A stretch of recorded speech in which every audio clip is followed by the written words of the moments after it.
Meatballs, surrounded by bacon. Can we get rid of Saturn and replace it with that? Today on Poor Choices, we are making one of the simplest yet delicious barbecue appetizers, Moink balls. Because cows go moo and pigs go oink and you put them together and you got Moink balls. I didn't come up with the name, okay? We're going to simplify things by using some already pre-made meatballs, wrap them in bacon, season them up, throw them on the grill, and dip in barbecue sauce. And that's it. They're sweet, they're sticky, they're delicious, and you're probably gonna need about 500 of these to please the crowd. You wanna know what the crazy thing about that name, Moink balls? It sounds like something that would have been created in like the 50s or 60s, but no, that name was coined in like 2008.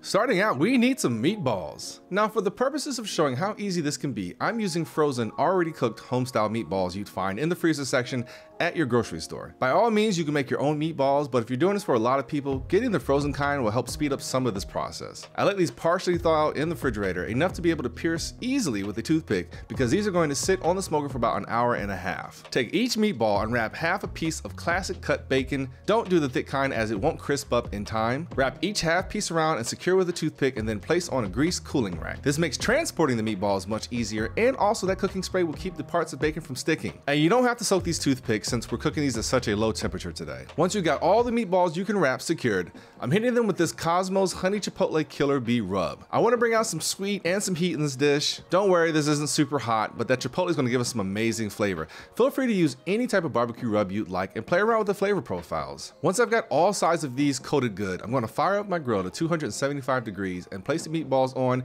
and let them go for about an hour and a half.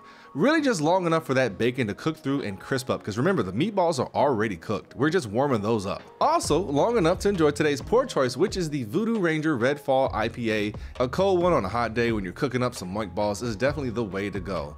Also, here's a fun little barbecue trick that I do all the time now. Cotton liners with a nitro glove on top. The liners keep your hands from burning to hell, and the liners keep the gloves clean.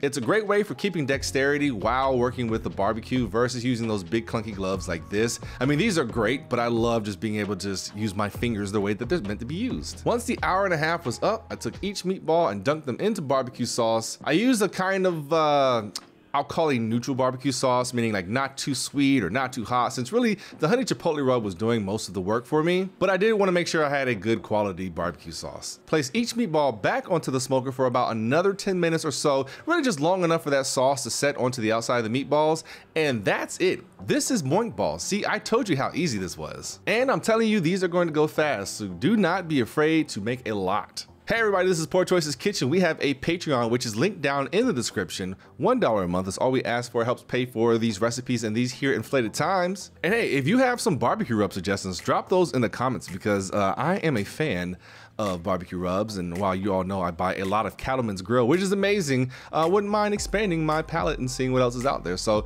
drop those in the comments, and I'll see you all back here next time.